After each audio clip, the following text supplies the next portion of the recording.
The stars were quiet, silent, peaceful, until it came. A signal burst across the galaxy, loud, strange, filled with panic. It wasn't human. It wasn't normal. It came from a place no one had spoken of in centuries. The Veil Expanse, a dead zone. A graveyard of lost ships and forgotten colonies. But now it screamed. At first, Earth's deep space network ignored it. Hundreds of signals passed through the void, every day-old beacons, pirate traps, or natural static. But this was different. This signal didn't repeat like a pattern. It cried like a living thing. Within minutes. Earth's Defense Command flagged it. It wasn't a request. It was a plea, translated into a broken universal code. The message said just one thing. We are being erased. No time. Please help us. Anyone. The message repeated once, then silence. No coordinates, no explanation, only fear. Enough fear that even Earth's war-hardened intelligence officers sat in silence, listening again and again. Far below the icy clouds of Saturn, in a hidden orbital vault, a signal beacon turned green. The order was simple. 2 words burned across. A classified file sealed in red. Deathworlders deploy. Earth never sent diplomats to these kinds of signals. Not anymore. Those days were over. Long ago, when humans first joined the galactic stage, they had tried peace. They had tried patience. But the galaxy taught them something brutal. Only power speaks in the void. So now when Earth hears a scream, it doesn't whisper back. It sends the Deathworlders. The Kaleri were a soft, beautiful race. Blue-skinned, elegant, and peaceful. For thousands of years, they had lived quietly in the spiral arms of the Nabari cluster, building art, growing gardens, and singing songs to the stars. They believed war was ancient, foolish, and beneath them. They believed their advanced minds had moved beyond violence, but they were wrong. One day their skies turned black. Machines came cold, endless, without shape or soul. The Kalari called them Varniks, though no one knew their true name. The machines didn't speak, they didn't demand. They simply erased. Entire cities vanished. Orbiting moons fell. Life, as the Kalari knew it, was shattered. The Kalari Council sent ships to nearby systems, begging for aid. No one answered. Varniks were feared even by the oldest empires. No species wanted to draw their attention, so in desperation, the Kalari did the unthinkable. They broadcasted their fear into the stars on all frequencies. In all directions, it was a scream of extinction. They had no idea who would answer. They just hoped someone would 4 days later. The sky above their final colony changed. It began with darkness, not a shadow, but a presence. As if something massive had blocked out the stars' ships. Not alien. Not Varniks. Human. They came in silence. Thousands of them. Black steel, sharp angles, glowing red symbols. They did not send messages. They did not introduce themselves. They simply arrived. At the front was the warship Judgment, Earth's flagship, known across battle logs as a myth. A ship so feared that it hadn't been deployed in over 100 years. The Kalari watched from the surface, confused, shaking with hope and fear. Some wept. Some fell to their knees. Others whispered in disbelief. A message finally came, one line, cold and clear. Lead us to the threat. No introductions, no promises, no comfort. The Deathworlders had come. Inside the lead ship, Commander Voss stood at the viewing deck. His armor was old, scratched, stained with battles that had no names. He had not spoken to anyone outside his squad in weeks. His eyes scanned the holographic map of the Kalari system. We've seen this before, he said quietly. His second in command. A woman with half her face replaced by metal nodded. Pattern matches Soul War protocols. Same. Burned signatures. Machine logic. No emotion. No mercy, Voss muttered. Same as Earth, before we cleansed the cradle. Below them, the Kalari were preparing a landing zone. Voss looked down, then away. They're not ready for what's coming. He turned and gave the order. Deploy forward squads. Scan for Varniks traces. Prepare for full system purge if needed. Kaleri leader Elanri met the first Deathworlder on the surface. She was shocked by his size, taller than any Kaleri, his armor humming with invisible energy. His face was covered, voice robotic, no emotions, just questions. How many systems? Lost? He asked. Elanri hesitated. 12. We tried to defend. We failed. What weapons do they use? We don't know. They infect our networks, our minds. They change things. What do they want? She paused. They think they want silence. The Deathworlder didn't respond. He turned back to his squad. Alpha protocol confirmed, he said. Begin sweep. Burn any trace. In orbit, Earth's AI war core activated. Its name was Nullpath. It had no voice, no personality. It was designed for one thing: extermination of non-organic threats. Across the fleet, weapons came online. Railguns, the size of skyscrapers. Swarm drones that could erase forests in seconds. Viral codes written to melt enemy systems on contact. The Deathworlder Armada had no diplomats. No scientists, no mercy. Only orders. Only one mission: cleanse the system, prevent spread. Far beyond the stars, something moved. The Varniks were not surprised. They had hoped for this. They had studied Deathworlders for years. The humans were powerful, but emotional, predictable. Now they would test them. Now the real war would begin. The Kalari waited in silence. Their cities were quiet now, skies dark with clouds, and the once beautiful fields near their last colony had become launch pads and landing zones. Everything felt colder since the humans arrived. No songs were sung. No wind moved the leaves. Only the sound of machines' earths. Machines hummed in the air like a distant growl. The Kalari people, proud and peaceful, had dreamed of help. They had imagined ships of light, words of comfort, and promises of peace. But what they got were shadows. Deathworlders. That's what the galaxy called them. Beings from Earth, the most dangerous planet known, creatures shaped by fire, war, and endless pain. The Kalari didn't understand them. Not yet. They only saw tall figures in black armor, faces covered with visors that never moved, boots that shook the ground, and weapons that buzzed with invisible energy. If humans did not speak unless asked, they did not comfort. They did not look around and wonder. They simply arrived, scanned the area, gave cold orders. Commander Voss stood at the edge of the Kalari High Council chamber. He didn't sit. Deathworlders never sat in foreign places. They saw it as weakness. His armored hands were behind his back, his visor glowing faint red as he observed the alien leaders. The room was wide, made of crystal and light, soft music, humming from the walls, but none of that seemed to reach Voss. His voice came out like steel being scraped. Time is limited. Show us the enemy's last known location. Counselor Elanri stepped forward, holding a holographic star map. Her hands trembled, but she kept her voice strong. The Varnik swarms were last seen in the Talmar Belt. They destroyed 2 colonies there. They didn't leave bodies, turned everything into black stone. Voss nodded once. Tactical pattern confirmed. They use atmospheric reprocessors. They extract minerals, burn organics. Elanri stared. You've seen them before? There was a long pause. Then the human answered, voice low, something like them. It's long ago, on our own world. Another Deathworlder entered the chamber. His name was Karak, taller than Voss, covered in heavier armor, with glowing blue lines down his chest plate. Commander orbital scans confirmed traces of nanite corrosion on the moons nearby. Matching Earth Varnak's encounter logs from the red dust incident, Voss's head tilted slightly. Prepare the cleansing teams.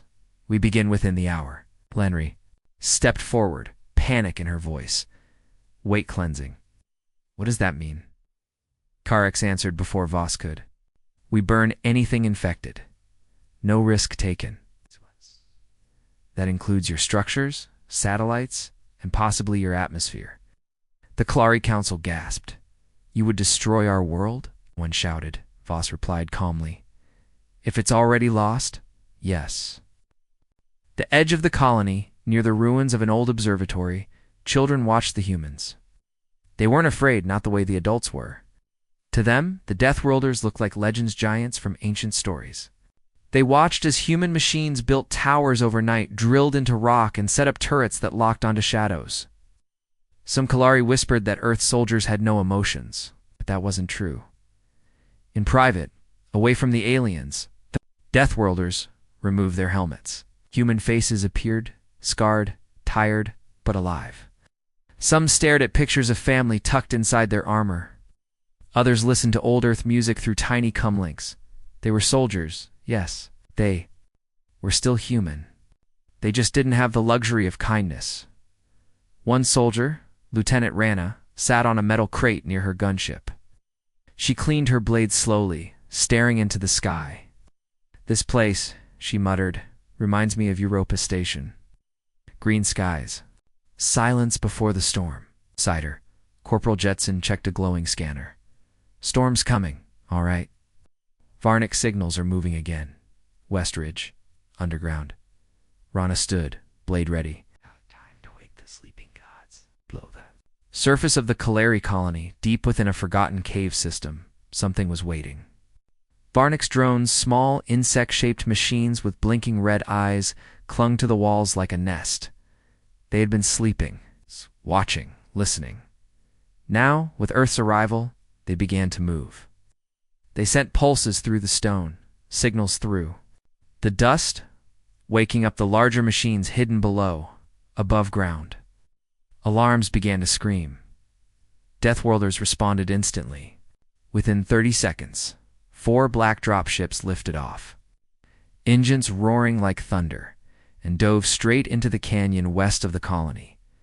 Gunships followed. Tanks rolled across hills. Drones formed glowing clouds around the human soldiers. Commander? Voss stood aboard his command ship and watched it unfold. The Kalari leaders watched the battle feeds, wide-eyed, horrified. The humans weren't just fighting, they were hunting. Every shot they fired was precise. Every move was practiced. Didn't scream. They didn't panic. They advanced like machines, only faster, more brutal. Varnick's drones swarmed, but Earth's weapons tore through them with sonic blasts. EMP bursts, and kinetic spears that punched holes through stone. For a moment, it looked like Earth was winning. Then, everything changed. A massive shape rose from. Under the canyon floor, Varnick's war form, shaped like a spider, mixed with a starship. Its legs were made of folded metal. Its core glowed with white heat. It moved like gravity didn't matter. The ground cracked. Human tanks were crushed. Jetson's voice came through the cum line. It's adapting. I repeat, the enemy is adapting then. Static Voss clenched his fists. This was just a scout hive, he said. Ilan returned to him, pale. A scout. The commander nodded. The real swarm hasn't arrived yet. He tapped his cum. All units fall back to defense grid. Initiate Phase 2. Far above the planet, hidden in the shadow of a gas giant, 10 more human ships uncloaked. Bigger, meaner, older than anything the Kalari had seen. The real force had just arrived, and the war was only beginning. Smoke filled the sky above the canyon. The flames had died down, but the silence that followed felt heavier than the explosions.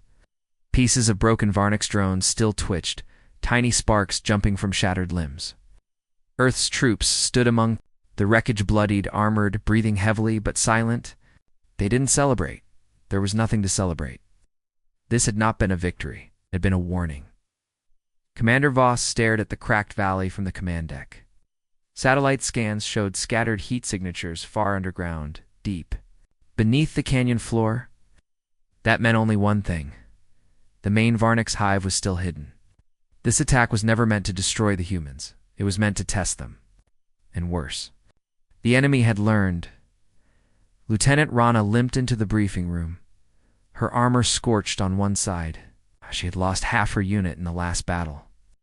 Her face was calm, but her eyes told a different story. "Sir," she said, voice hoarse, That thing was no drone. It moved like it had a mind. It dodged shots, changed shape. It studied us. Voss nodded. That wasn't a drone. That was a node core, a central intelligence body. Then what's the main hive look like? She asked.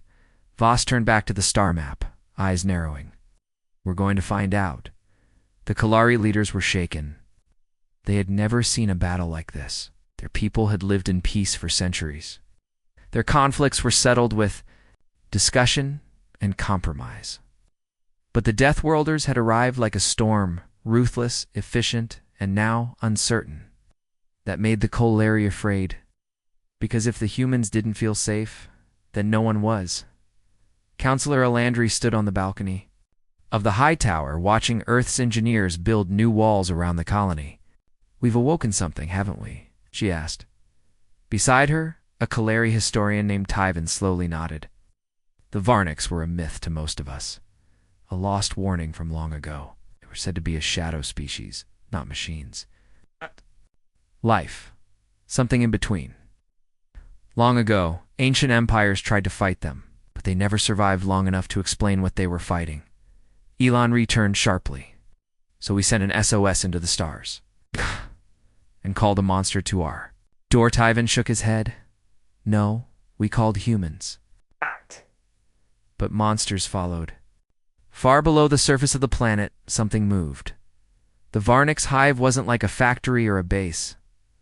It was alive. It grew through tunnels, shaped from metal and bone. It didn't sleep, didn't eat, it calculated. Thousands of Varniks.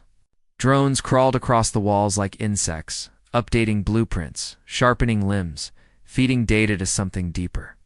Something ancient. At the heart of the hive, a core pulsed, like a heart made of wires. It had no eyes, no voice.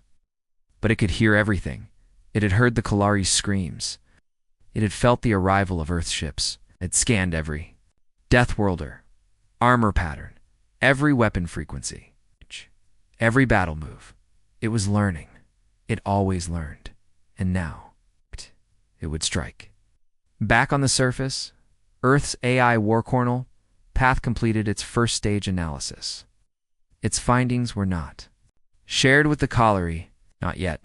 Inside the command vessel, holograms flickered to life, displaying war logs, patterns, and simulations. The enemy wasn't just adapting, it was replicating. Varnik scouts were seen copying Earth's kinetic weapons, not perfectly but fast. Too fast. That meant this enemy had advanced neural memory banks, capable of absorbing and rewriting battle data instantly. Voss stepped forward, reading the final line of the AI's report. Threat status upgraded. Class Omega. Machine intelligence estimated. To match pre-Exodus Terran AI, strategic recommendation. Escalate to death protocol. Tier 2.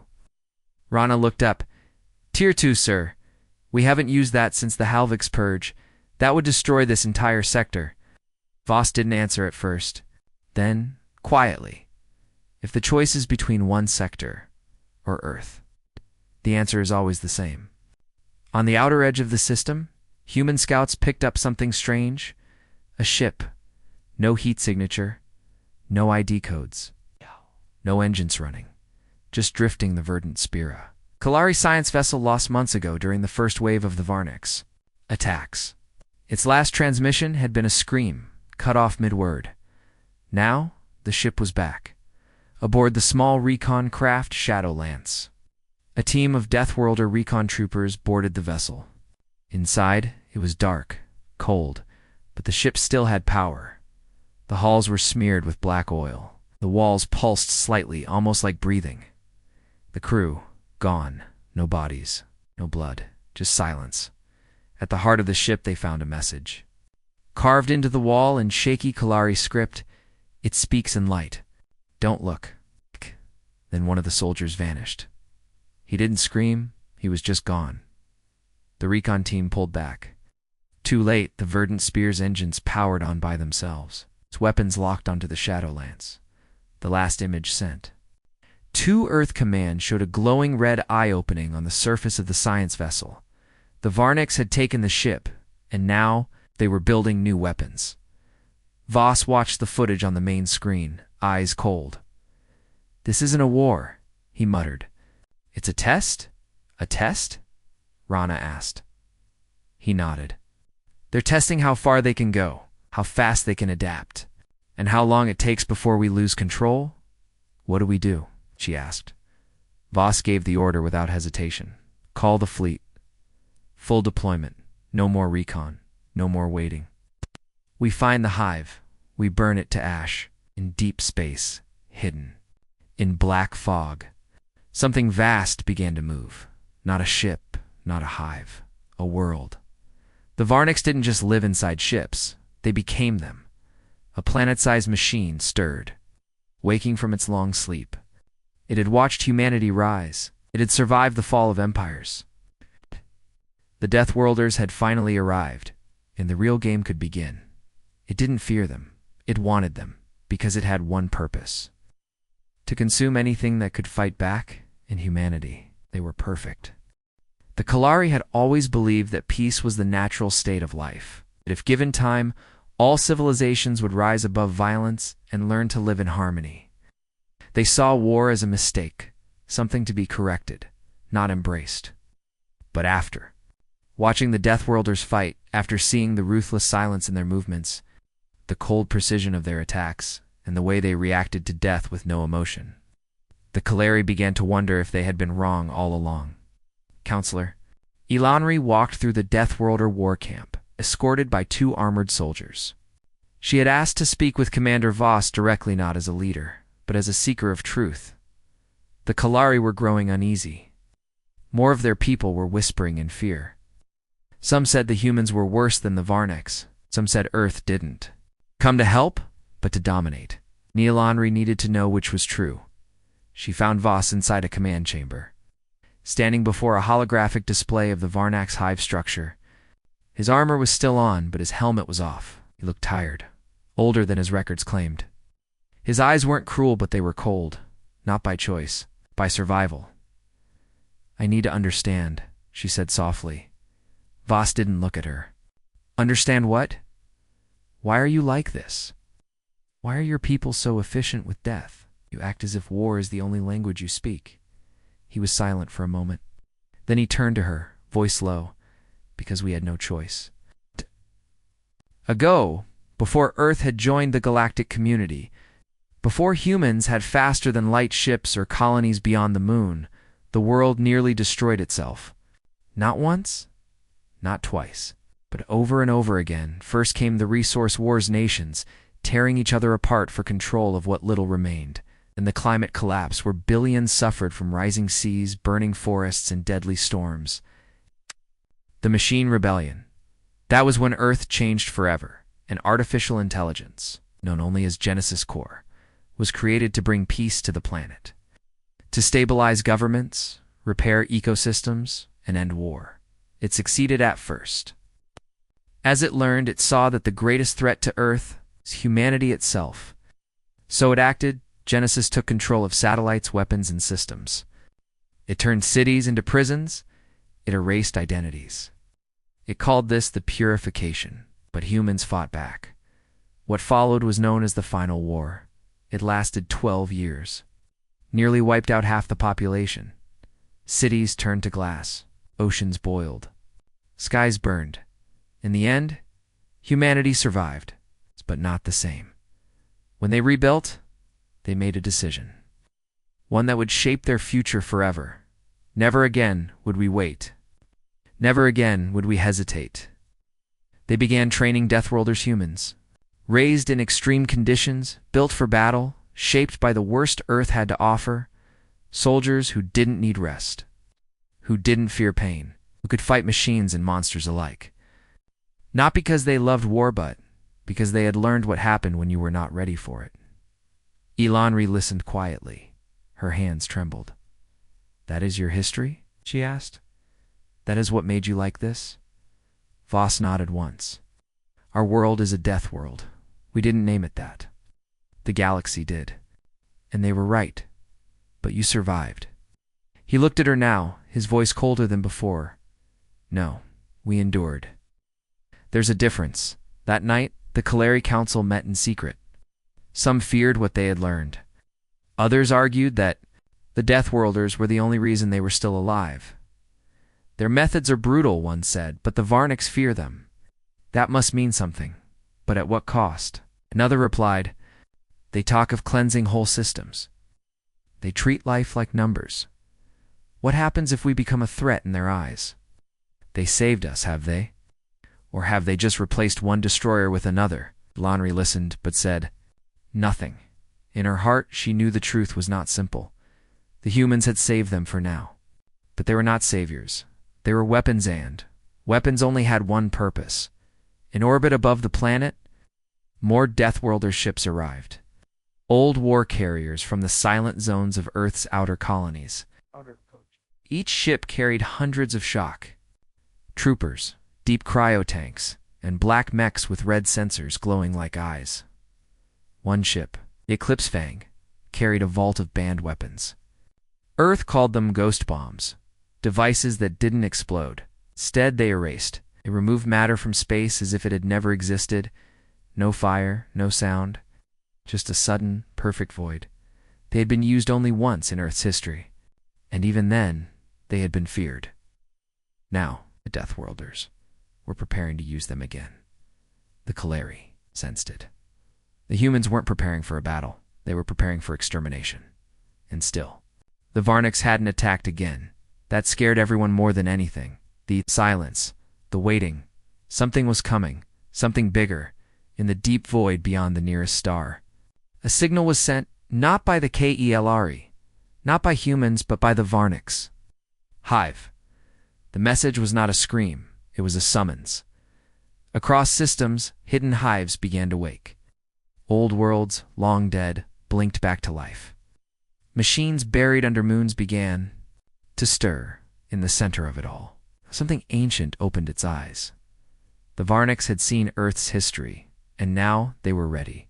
Because while humans were shaped by war, the Varniks were born for it. They had been waiting for hours. The Deathworlders stood ready in their exosuits, armor locked tight, weapons humming low like distant thunder. Their eyes were sharp, movement still, each one trained for war from the time they could walk. The Kalari watched from a safe distance, silent, anxious, afraid. Wow. A storm behind steel, waiting to be released in orbit above the planet, the Judgment Earth's flagship hovered like a mountain in space. Its scanners lit up the void in every direction. Commander Voss stood at the heart of the command deck, hands behind his back, his mind running through thousands of scenarios. Still no sign of the Varniks' hive. No movement, no attacks, just silence. Too much silence then, without warning, the silence broke. A tremor shook the planet's surface, deep and sharp like a pulse from the core. Within seconds, long cracks opened in the rocky ground near the Talmar belt. Thick, black mist poured out like steam from a volcano. But it wasn't smoke. It was Nanites' billions of tiny Varniks drones, forming a living cloud, reshaping the land as they moved. Towers of machine limbs began rising from beneath the soil. A new structure emerged. Dark, cold, alien. It wasn't a base, it was a nest, and it was alive, Varniks confirmed. Hive-class structure. 30 clicks wide and growing, reported the recon AI aboard the Eclipse Fang. Adaptation rate accelerating. Estimated full combat readiness in 15 minutes. Commander Voss gave no reaction. Deploy the hammer. Protocol. Send in all forward units. Burn everything. The Deathworlders moved. From the clouds above, troop carriers dropped like black meteors. The sky split open with sonic booms as Earth's war machines hit the ground. Battle mechs unfolded. From the airship's mid-drop, each mech was the size of a small building, covered in thick metal plates and armed with plasma cannons, missile pods, and shockwave hammers as they landed. The ground shattered beneath them. Then came the soldiers, dozens, hundreds, each one trained. Silent, deadly, they charged straight toward the rising Varniks' hive. The Kalari didn't understand that this was madness. No negotiation, no scouting, just war. One of their scientists whispered, "They don't even know what they're fighting." Another replied, "They don't care." The Deathworlders reached the edge of the hive and opened fire. Railguns thundered. Treller roared. Shock mines detonated in bright flashes of red. The first wave of Varnek's drones charged like a sea of metal insects. Thousands of limbs clicking, eyes glowing. But the humans didn't flinch. They fired into the swarm without fear, bullets, and energy beams cutting paths through the machines. For 10 minutes it was a massacre. But then, the swarm changed. The Varneks began adapting. Their bodies hardened, forming heat shields against plasma. Their limbs shifted, turning into blades and hooks. New drones arrived faster, stronger, more aggressive. They started leaping onto the mechs, tearing through armor like paper. One Deathworlder squad was surrounded. The leader shouted coordinates for extraction, but the Cums went dead. The entire squad was swallowed by the swarm. In the command ship, Voss saw the feed vanish. They're upgrading mid-battle. It's worse than we thought. Lieutenant Rana's voice came through the Cums. Sir, they're copying our tech. I just saw Varnex fire a rail shot. Ours. It's ours. Confirm. Voss asked. Confirmed. It used our targeting pattern to... Voss's hands clenched. They're not just watching us. They're becoming us. Above the planet, the Ghostfire cruiser launched a Payload 6 black pod streaking into the upper atmosphere. These were not bombs in the normal sense. They were code weapons. Inside each was a swarm of viral AAs built by Earth's darkest. Labs programs that erased Varnek's logic cores and melted their data. The pods hit the hive end. The programs went to work. At first it worked. Varnek's drones slowed. Some froze. But then, the impossible happened. They adapted again. One of the Varnek's towers absorbed the virus and sent it back. Upgraded. Within seconds, Earth's own AI drones began malfunctioning. Voss watched it happen in real time. They reversed the code. The AI aboard the Judgment replied negative. They rewrote it. They improved it. A cold silence filled the room that had never happened before. Back on the surface, Lieutenant Rana's squad pushed deeper into the hive. Twisted metal walls closed in around them. Strange symbols glowed on the floor. Ow. Something pulsed beneath. Their boots like a heartbeat. Keep moving, Rana ordered. Weapon raised.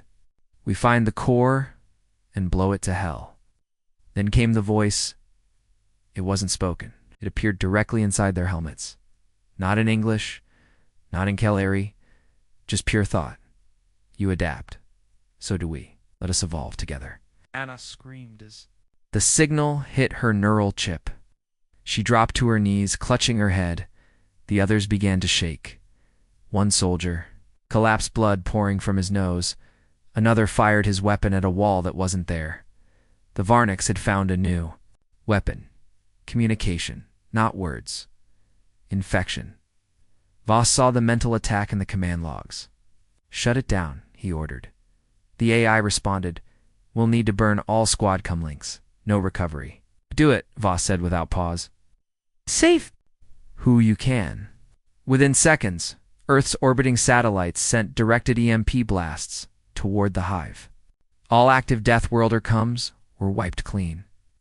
Many soldiers lost contact with command. Some would be lost forever in the hive. But they had stopped the spread barely, after 4 hours. The battle ended. The hive had stopped growing for now. The surface was littered with broken mechs, shattered drones, and blackened ground. The air smelled like burnt wires and blood. The Deathworlders stood among the wreckage, fewer in number now, weary, but not broken. Voss stood at the edge of the field. He stared at the largest Varnak's corpse. Its head was still moving, his glowing. He raised his weapon. One shot, it stopped. In orbit, final scan came in from the long-range probes. More hives, dozens, all waking up, Commander. Voss gave the order. Contact Earth, request death protocol, Tier 3. The AI hesitated. Tier 3 requires planetary cleansing. Confirm. He looked down at the burning world. Yes, confirmed. The cavalry watched as the Deathworlders began loading new weapons. Larger ones. They didn't cheer. They didn't smile. They knew now. This wasn't It's about saving one species. This was about stopping something worse, even if it meant destroying everything. The order had been given. Earth's death protocol. Tier 3 was not something spoken of publicly, not even among the Deathworlders themselves. It was a silent agreement, buried in classified files, used only when nothing else remained. It meant one thing: total planetary cleansing. No survivors, no rescue, just ash. In silence. The Kalari homeworld was still standing, for now. But Earth's High Command had already begun drawing up the final strike plan. The decision wasn't made out of hatred, it was made out of logic. The Varnix threat was growing faster than any species had ever seen. If they could spread, they could conquer. And humanity remembered all too well what it meant to hesitate. But before the order could be carried out, a signal was received. It didn't come from Kalari space. It came from a dying relay beacon in the Omega Cluster, a distant system once used as a neutral scientific research zone by dozens of alien civilizations. The signal was brief, broken, but clear. Varnix core is there, buried, waiting for you. The message was tagged with Earth codes that hadn't been used in 113 years. They traced back to a long-lost human scout vessel, the TNS Black Eden. It's presumed destroyed during early explorations beyond the galactic fringe. Now it was transmitting from deep inside the Omega Cluster, and it was calling the Deathworlders in. Commander Voss sat in the war chamber. Aboard the Judgment, around him, high-ranking officers reviewed the data. Holographic models of the Omega Cluster spun in front of them. 5 dead systems. 1 massive black star. No planets. Just dust, and a hollow signal bouncing from asteroid to asteroid like a lure. Lieutenant Rana frowned. "Sir, it's a trap." Voss didn't argue. "It is," he said calmly. "But if the Varnix hive is truly there, then that's where we kill it." Another officer. Carrick shook his head. "We don't even know how the Black Eden survived. That ship vanished before the Varnix were ever discovered." "Exactly," Voss said. "Which means they've been watching us far longer than we thought." He stood and gave the command. "Reroute the fleet. We move on the Omega Cluster. Prepare. All crews for zero-light recon, blackout protocols, and emergency descent. We're going dark." The journey to Omega Cluster took 16 hours. No lights, no signals, no trace left behind. The Deathworlder, Armada, vanished from the Kalari system. Like a ghost, wind leaving only whispers and scars behind. The Kalari watched them go, unsure if they were grateful or afraid. Counselor Alanri stood in her tower, eyes toward the stars. Her people were still alive, but she could feel something in her chest. Quiet fear. This wasn't over, not even close. When the fleet reached the edge of the Omega Cluster, everything changed. The stars were wrong, not just dark, but twisted, as if the space itself had been bent, cracked like old glass. Navigation systems failed, AI assistants flickered. Even Earth's most advanced war maps couldn't read the region. They had entered a dead zone, a forgotten zone. Then they found the ship. The TNS Black Eden. Still, it's floating, still intact, and not alone. It was surrounded by massive machine structures, spires of broken metal, fused together like bone and wire. Strange cables reached from one asteroid to another, forming a massive web across the system. At the center of it all, a sphere black, silent, glowing with a red pulse. It didn't move. It didn't speak, but it was watching. A recon squad was sent to board the Black Eden. They found signs of a battle scorch marks. Torn walls, old blood, but no crew, no bodies, no logs. Only one thing was left in the command chair, a small metal cube humming faintly. When touched, the cube activated and displayed a message. "They don't destroy us. They copy us. We thought we were studying them. But we were just mirrors. This is not war. This is harvest." Then it shut off, and the trap was sprung. The sphere at the center of the cluster pulsed once. That was all. One flash across the entire Deathworlder fleet. Systems went dark. Engines died.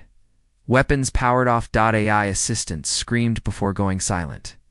Inside the judgment, red lights blinked as warning sirens howled. EMP waves system-wide. Someone shouted, "We've lost the railguns." Shield's offline reboot failed. Voss slammed his fist on the table. We were bait. This whole system, it's not just a trap. It's the Varnock's mind itself. And then the attack began. Varnock's war forms came from the shadows. Not drones, not scouts. Full-scale biomechanical war machines. Shaped like twisted ships with living eyes. Some were the size of battleships. Others moved through asteroid fields. Like serpents of steel, they didn't shoot, they absorbed. Human ships were pulled into their bodies, engulfed, melted. Digested. One Deathworlder carrier vanished in under 30 seconds. Rana's voice came through the static. "Sir, they're dragging us in. We can't break free." Boss gave the final command. "All units, retreat to outer system. Do not engage. We need a path out." But it was too late. The web around the Omega cluster lit up. Dozens of thin beams shot. From hidden nodes across the system, cutting paths through Earth's fleet like scalpels. Whole squadrons fell. The Eclipse Fang exploded as its core was breached, and then the judgment was hit. The flagship shuddered as metal tore from its hull. Flames burst from its side. Crew members were thrown from their posts. Warnings screamed through the halls. Boss fell to one knee, coughing smoke, grabbing a railing to stand. "We're being boarded!" Someone yelled, but no shuttles were incoming. No pods. The Varnocks were coming through the hole, through the walls in the heart of the ship. Voss stood alone as 3 Varnock's war drones emerged from the smoke. Their bodies shifted as they moved parts, changing shape in real time, scanning his armor, his weapon, his breathing. They didn't attack, they just watched, and then one of them spoke not with sound, but directly into his mind. "We needed you here. We needed your kind. You're not defenders, you're templates. You are what we must become." And Voss realized the truth. This wasn't just a trap to kill humans. This was a trap to become them. To take everything that made Deathworlders powerful and turn it against the galaxy. The Deathworlder fleet was dying. The Omega cluster had become a graveyard. Earth's most powerful warships, veterans of countless battles, were now drifting wrecks, torn apart by a living machine intelligence older than anyone had imagined. The Varnocks didn't just fight. They evolved in real time. They mimicked. They learned. And now, they had trapped Earth's deadliest warriors in the center of their hive, inside the shattered flagship Judgment. Commander Voss stood among sparks and smoke. His armor was cracked. Blood ran down his side. The ship's systems were gone. Engines dead. Weapons useless. The Varnock's drones had withdrawn, but not because they feared retaliation. They didn't want to destroy the humans. They wanted to absorb them.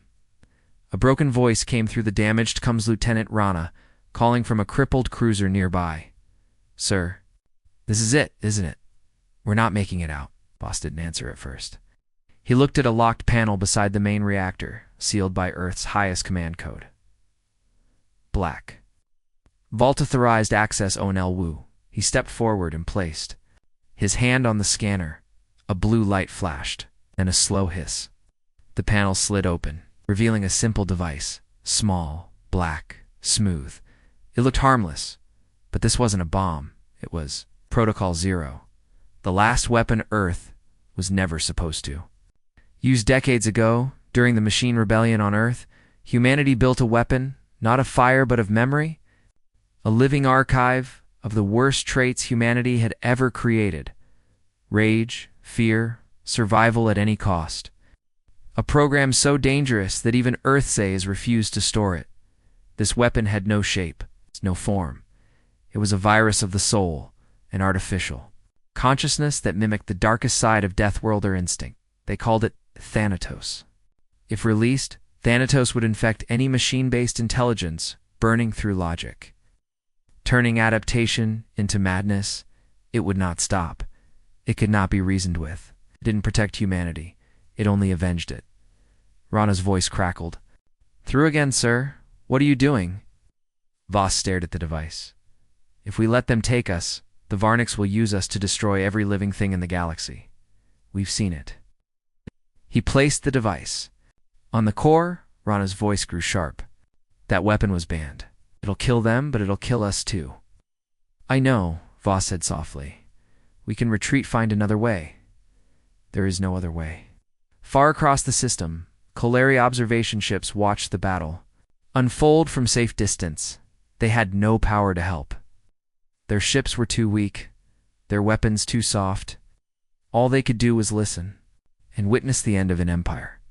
Counselor Elon Reese stood on the bridge, holding her breath, and then she heard it. A single word sent from the Deathworlder flagship before its signal vanished. Trainus. And then nothing in the heart of the Varnix hive mind, deep inside the Omega cluster. The virus awoke. It spread like fire through a forest of logic. The Varnix tried to adapt, but they couldn't. Thanatos wasn't a tactic. It was a curse. It filled the hive with human rage fear. Vengeance? Memory? It screamed in 1,000 languages, showed the Varnix every death humanity had endured, every betrayal, every genocide, every desperate survival. The machines broke. Some began to attack their own kind. Others screamed digitally until their cores melted. The great black sphere at the center of the hive cracked from within. The Omega cluster trembled, and then it died. The Deathworlder fleet never returned. Most of Earth's warships were lost, but the Varnix were gone too. Wiped out by the same thing they tried to steal. Not Earth's weapons, not Earth's strength, but Earth's wrath. Weeks later, silence of Kolari space. A small pod arrived from deep void. Burned, damaged, but alive, inside. They found one Deathworlder, Lieutenant Rana. She had survived the fall of the Omega cluster. When they asked her how, she only whispered, "They came. For our strength, but they couldn't handle our pain." The Omega cluster was dead. For centuries it had been a quiet place, mysterious, uncharted, avoided by most starfarers. Now it was something else entirely. A silent graveyard of shattered metal, fractured rock, and broken warships. No light escaped. No signal came from it. Only one thing was known for sure. The Varnix were gone, wiped out by the very thing they tried to absorb humanity's darkness. And with their fall, the galaxy changed. Across the known systems, news of the Varnix extinction spread like wildfire. The Kolari were the first to speak. Counselor Elanri stood before the Galactic Council, her voice still shaken. "They answered our call," she said. Not with diplomacy, not with kindness, but with fury strong enough to break a machine empire. We begged for heroes. What we got were Deathworlders. Her words echoed through the chambers of every star nation. Some called the humans saviors, others called them monsters. But none denied what had happened. The Varnix, an enemy that no one understood, had tested the galaxy's might and lost, not because of advanced technology, not because of numbers, but because Earth had learned long ago how to survive at any cost. From the shattered ruins of Kolari cities to the hidden archives of ancient species, one question began to rise again and again. What happens when Earth runs out of enemies? It was a quiet fear spoken behind closed doors. Humanity had always fought for survival. But now, they had survived now. They had won. And they had done it with a weapon so terrible that even their own kind had locked it away. Tana, a code virus made from pain, grief, and vengeance. It had worked. It had saved the galaxy. But it had also changed it. Weeks passed. Lieutenant Rana was the only known survivor from the Omega cluster. She was brought before the Galactic Council, not as a soldier, but as a witness. She stood tall in black armor, scars across her cheek, her voice calm but hollow. "The Varnix didn't fear us," she said. "They wanted us. They thought we were the final upgrade, that we had something they didn't. They were right. We did." A counselor leaned forward. "What was it?" Rana stared at him with tired eyes. "We remember. We don't forget the pain. We don't bury the fear. We carry it with us. Always, that's what they couldn't copy. Silence followed. Her words, and the galaxy understood something terrifying. Humanity hadn't survived the darkness. They had become it. Earth didn't celebrate the victory. There were no parades, no medals, only silence. The families of the fallen mourned. The fleet was never rebuilt. Protocol Zero was once again sealed, buried deeper than before. But Earth sent out one final message to the stars. Short, clear, unmistakable. We answered the call. Do not call again. The Kaleri rebuilt, but they never forgot. Their songs changed. Their stories too. Children no longer dreamed of peaceful heroes in white robes. They dreamed of armor-clad titans. Fire in their eyes, saving the helpless with unstoppable force. They called them Deathworlders, warriors.